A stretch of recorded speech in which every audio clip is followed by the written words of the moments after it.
What a fabulous night this was for the organization and the team and everything about it. I think the one thing is that an event like this, the front office and Greg and his crew have been working on this event for, God knows, probably a year. So you put in all the work behind the scenes to get to this point. You get the crowd in the building, and then it's up to the boys to go ahead and put on the effort and put on the performance, and that's what you wait for. That's what everybody's here for, and they took care of business. That was the thing we talked about. These type of moments. It's a what a special night with the Blue Angel pilots in. It's being Veterans Day, and then again, just the environment was unreal. The uniforms, the jerseys, the creativity from Greg and his team about how good we looked. It's like look good, play good, right? Feel good, and that's kind of the type of night it was. So they took care of business. We played better than last night. That was our goal, was to play better than we did last night, and I thought Caden did a tremendous job of making some saves when we needed him to. Well, after the ceremonial puck drops, which were cool, man, it wasn't but 90 seconds or less than that into the game, and you guys have the first goal. 10 seconds later, you get another one. What about that? Back to back, that quick, and all of a sudden you're up 2-0. Well, it was great. We talked about having a good start. That's very important for us on home ice to make sure we can try to get the crowd involved in it right away. And Knoxville's in on a 3-3. They're on the road. Again, for us, it's try to create that sense of doubt on their side of the ice. And if you can get up quick on them, you can start trying to do that. And we did a good job with that. And you pulled it off again later in the first period with 2 goals 25 seconds apart. That's all of a sudden now you're up 4-0, and people are like, "What is going on?" That had to be something to just watch. That you see that. That quick, and you're up to a 4-0 lead.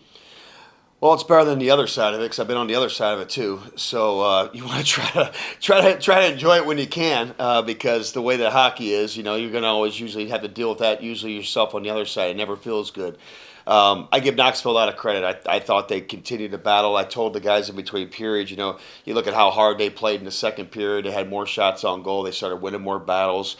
That's a team over there that's probably eventually going to get themselves figured out. They got some nice pieces over there, and they continue to battle. And I know what that's like being on the road, 3-3. You get down early. It's very easy for a team just to mail it in and really play like crap. But you got to tip your hat to their head coach, Andrew, and the rest of the team. They battled all the way through. So, again, credit goes to them to keep battling because I know it can be tough. Well, you guys were coming off a weekend of 3-3. Then this week you do a 3-3, and you win all 3. Just how special has this been? Well, it's good. Last week was a long road trip, and we got banged up, and we didn't come away with the points that we wanted to. We were disappointed with that getting shut out for our offensive group was uncharacteristic, obviously. In Fayetteville, we worked this week on practice we worked a lot on scoring and getting to the net and not being so perimeter. And what I liked the most about the 3 games was how we scored a lot of our goals and how many bodies we had at the net. I thought some of our games this year have been a little perimeter guys hanging around the outside. I thought we've really done a good job these last 3 games of getting to the goalie's vision, screening, getting a secondary layer going to the net when we're shooting from the points. So the guys did a great job of taking the stuff that we did in the practice plans this week and applying them. And your goaltending was outstanding tonight, and you got a shutout Thursday, so that's 2 shutouts in 3 days. That's pretty amazing. Yeah, we got a lot of confidence in Caden. With Dinger going up, I talked to him as soon as he got called up. I think it was on Tuesday. I called him and I said, "Hey, listen, how are your legs? Are you ready to go 3-3?" And he wants the net. He's here for a reason. He's here to develop. I think he didn't expect to be at this level, to be honest with you. I'm sure he'd tell you the same thing. He didn't make Idaho's. He signed during the summer early with Idaho. They had every intention of him kind of being one of the main guys there. So when something like that, life kind of throws that curveball at you, your attitude in how you conduct yourself professionally is very important. And since he's been here, honestly, he's not one of these guys that you would think it's played in the NHL and all of a sudden he's in the SPHL. He's the hardest working. He's in a gym nonstop. He's actually in unbelievable shape if you've seen him. Takes his craft very seriously. So he's not down here cutting corners. He's here to work on his game and here to get better, and that's all we can ask for. Yeah, and to have somebody like him after Mundinger, and you mentioned in the summer or September about Brad Arvanitis, you had really the goaltending connections that you have had, and the ability to get guys like him in here. That's pretty good. That's you got to be pleased with Well, what's again, done. it's Pensacola, so it's a good recruiting spot. I mean, it's not necessarily all Gary Graham. I can tell you that. I mean, Greg and Rod have built up this program over 10 years. It's won a lot of championships, first-rate housing. You see all the fans in the seats. Last year leading the league in attendance. So I mean, this is a place, and Rod did a great job of promoting guys to the ECHL. So when I was here, we led the league in call ups to the ECHL. Rod, countless years, always was leading the league in call ups. So guys want to come here because they know that there's a chance to not only play in a good environment with good ownership, a supporting staff, but also coaches that are invested in them personally. Was there a moment like where you look out in the ice and these guys are wearing the Blue Angels jerseys that look so good, and the place is filled, the lower bowl's filled, it's loud, and then after the game, the Blue Angels staff, their support staff, some of the pilots come out on the ice and you take a team picture with that. I mean, that's got to be one memory that not how many places get that opportunity to do something like this, and the fact that they're here and the Ice Flyers have partnered with them is had created this special night. Well, you have to understand. I talked to the guys before the game. This is a military community, right? Like there's a lot of military, not just Navy, but obviously there's a lot of military guys in this town, and it's Veterans Day. It's a big event surrounded with a military theme, and just to reward everybody with a good performance and be able to shake those guys' hands, the Blue Angel pilots out there, and talk to them a little bit briefly on the ice. And they were so pumped up, great win, that's unbelievable. They were really pumped to be here. So, I think that's the cool thing. It's like not only did Greg reach out and build this relationship on the business side of things, but also we made the personal connection. And that's what matters in business is they get the personal connection. And when you get them invested, you get the actual pilots themselves invested. That is that's the caveat. That's the cherry on top right there. Did you go out Wednesday for that visit to the hangar? No, no, Okay. the players were went. yeah, Okay. yeah. They wanted better looking guys for the photo shoot. Anybody else?